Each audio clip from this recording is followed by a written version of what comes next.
കൊച്ചി അളമക്കരയിൽ 6 വയസ്സുകാരി പീഡനത്തിനിരയായ സംഭവത്തിൽ അന്വേഷണം ആരംഭിച്ച് പോലീസ്. മരണ ദിവസത്തെ CCTV ദൃശ്യങ്ങൾ പ്രദേശത്ത് നിന്ന് ശേഖരിക്കും. മൊബൈൽ ഫോണുകൾ കേന്ദ്രീകരിച്ചും അന്വേഷണം നടക്കും. വിഷ്ണു സുരേഷ് കൊച്ചിൻ ചെയ്ത്. വിഷ്ണു, ഈ അടുത്താണ് ഇതിലെ ഏറ്റവും പ്രധാനപ്പെട്ട വിവരങ്ങളൊക്കെ പുറത്തു വന്നത്. ഇനി ഏതൊക്കെ രീതിയിലാണ് ഈ കേസ് അന്വേഷണം മുന്നോട്ട് കൊണ്ടുപോകുന്നത്?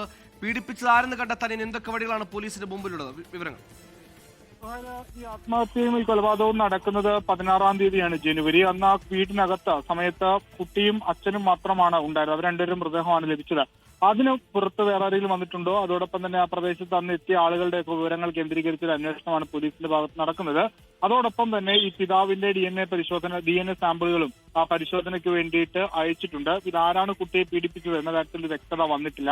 കഴിഞ്ഞ 1 വർഷമായി കുട്ടി പീഡനത്തിനിരയായിട്ടുണ്ട് എന്നാണ് പോസ്റ്റ്മോർട്ടം റിപ്പോർട്ടിലെ വിവരം. അത് അമ്മയുടെ മൊഴിയെടുത്ത ഘട്ടത്തിൽ അമ്മ ഇത്തരത്തിലൊരു പീഡനത്തെക്കുറിച്ച് അറിയില്ലായിരുന്നു എന്നാണ് പോലീസ് നൽകിയിട്ടുള്ള മൊഴി.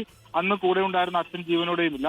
അതുകൊണ്ട് തന്നെ ഈ സാഹചര്യ തെളിവുകളും അതോടൊപ്പം തന്നെ CCTVകളും ഫോൺ രേഖകളും ഒക്കെ കേന്ദ്രീകരിച്ചാണ് ഇപ്പോൾ പോലീസിന്റെ പരിശോധന നടക്കുന്നത്. എത്രയും പെട്ടെന്ന് തന്നെ ഇതിലൊരു ഉത്തരത്തിലേക്ക് എത്താനാകും എന്ന പ്രതീക്ഷയാണ് അന്വേഷണ സംഘം പങ്കുവെക്കുന്നത്. സുഹേൽ, എന്തായാലും പെൺകുട്ടി മരിക്കുന്നതിന് മണിക്കൂറുകൾക്ക് മുമ്പ് പോലും പീഡനത്തിനിരയായത് ഞെട്ടിക്കുന്ന വിവരമടക്കമാണ് പോസ്റ്റ്മോർട്ടം റിപ്പോർട്ടിൽ ഉണ്ടായിരുന്നത്. ഈ സംഭവത്തിൽ പീഡിപ്പിച്ചത് ആരെന്ന കാര്യത്തിലുള്ള വളരെ സമഗ്രമായ അന്വേഷണമാണ് പോലീസ് നടത്തുന്നത്. ഫോൺ രേഖകളും സമീപത്തെ CCTV ദൃശ്യങ്ങളടക്കം കേന്ദ്രീകരിച്ച് മറ്റാരെങ്കിലും ആ വീട്ടിൽ എത്തിയിരുന്നോ എന്ന കാര്യവും പോലീസ് വിശദമായി പരിശോധിക്കുന്നുണ്ട്. വിഷ്ണു സുരേഷാണ് വാർത്തയുടെ വിവരങ്ങൾ നൽകിയത്.